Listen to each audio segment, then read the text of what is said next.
If I was Howard Schultz, I would have a little bit of a timing conversation with Bill Burton and Steve Schmidt. That probably should happen a little while ago. I mean, I know this pisses people off, but I am not above Warren-based jokes around the Native American thing. That one's really lame. And Kamala Harris, who I have plenty of criticisms of, I actually would recommend the new Woke Bros drop today. Waz and I did a deep dive on her, as well as Howard Schultz in Davos. I mean, I think it's no mystery what I think for her political profile. But to hear her as shrill would be like, I don't even know, like, actually the only comparable example, I guess I'll make it serious, would be like the type of people who would say, like, Barack Obama just sounds so angry. Yeah. Like, you're hearing yourself. Yeah, and like, what you're hearing from yourself is sexism when you say that. Yeah, like, how do we get the least benefit of the doubt right now that we're not just being sexist? I know, shrill.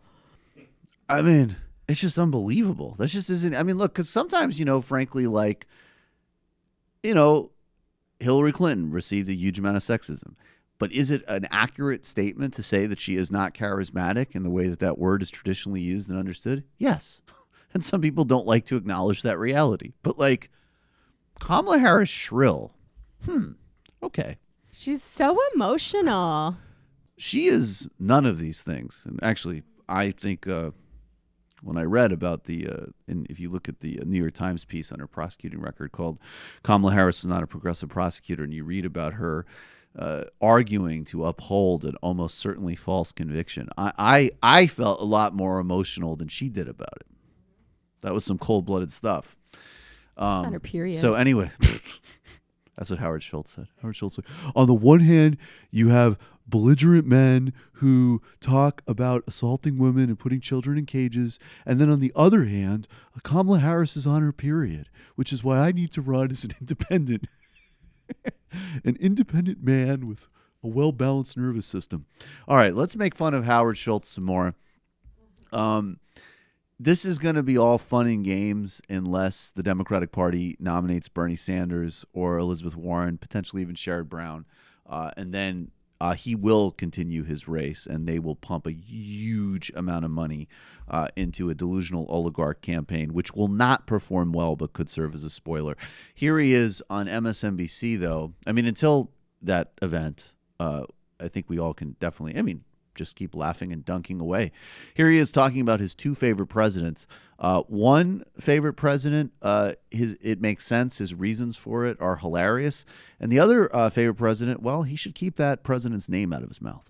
Republican president in the past 50 years, best Dem. I have great respect for Ronald Reagan. Just came from the Ronald Reagan Library. The thing that I took away from Ronald Reagan, aside from all of the wonderful things he did, that really struck me, especially compared to the current person who is despicable in the Oval Office. Ronald Reagan never took his jacket off in the Oval Office in 8 years. Why? Because of his respect and the dignity of the office. That needs to be restored. How much? Democrat, FDR. How much? Resistance, MLK. That's Wow. exactly right. He may have voted against my birthday and supported apartheid, but he never wasn't snazzy in the Oval Office. I heard that Nancy told him that the astrologers said that he would be cursed if he took his jacket off. But nonetheless, he did it, and it was the right thing to do. Now, his other favorite, besides the laughable Ronald Reagan line, was FDR. And I believe it was FDR's birthday. Was it yesterday? I think we had an FDR birthday recently. And I say what I always say about FDR, which is that we know, and there's serious critiques to be had of the really obvious things like the internment, his appeasement of segregationists in his party, and also a critique from the left. We know all these things, and it's important. And then conversely, I'm not going to throw the baby out with the bathwater here. I mean, this guy was a very successful president, and did a lot of good things for a lot of people, things that are still benefiting people today. Like in 2000, like his 1930s legacy has a more positive impact than almost anybody in modern politics in 2019. And here he is. This is the economic royalist speech. And think of this as an indirect response to the coffee guy. Today, Today we stand committed to the proposition that freedom is no half and half affair. If the average citizen is guaranteed equal opportunity in the polling place, he must have equal opportunity in the marketplace.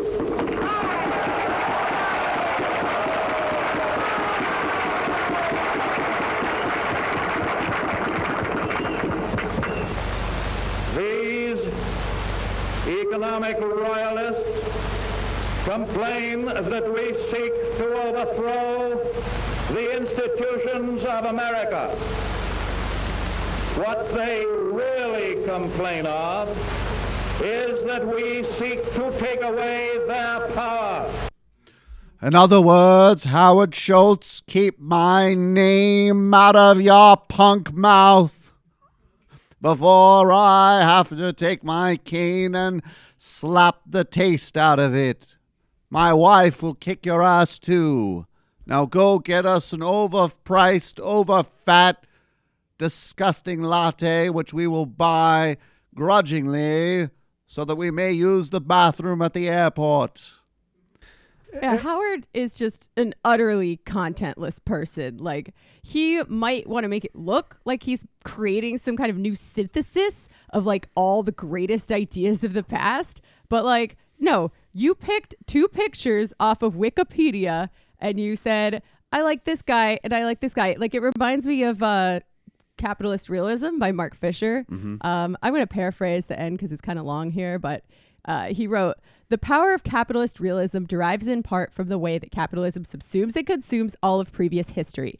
One effect of its system of equivalence, which can assign all cultural objects, whether they're religious iconography, pornography, or Das Kapital, a monetary value, flattening them all into decontextualized artifacts." Well, and that's why when Hillary cited FDR as her favorite politician and Bernie cited Winston Churchill as his favorite foreign leader, it was kind of embarrassing for everybody. Yeah, right. Everybody was just like, everybody's wrong here and being really ridiculous. But to paraphrase Mark Fisher further, how about we synthesize my fist on your stupid face? If I could have designed public housing programs that made it illegal for someone who grew up in one of them to open up a overpriced bean chain that exploited laborers in the developing world and those at home, I would. Don't ever mention my name again, Howard. FDR probably opened up a lot of those markets for coffee beans. That is probably true. That is probably true. Good neighbor. That is true, although the illicit history that we did with Derek Davison was, and it was very practical, right? Like, Roosevelt was actually decent on anti-colonialism in some ways because the baton was being passed from a different world order, from the British Empire to the American Empire, which is branded differently. Right.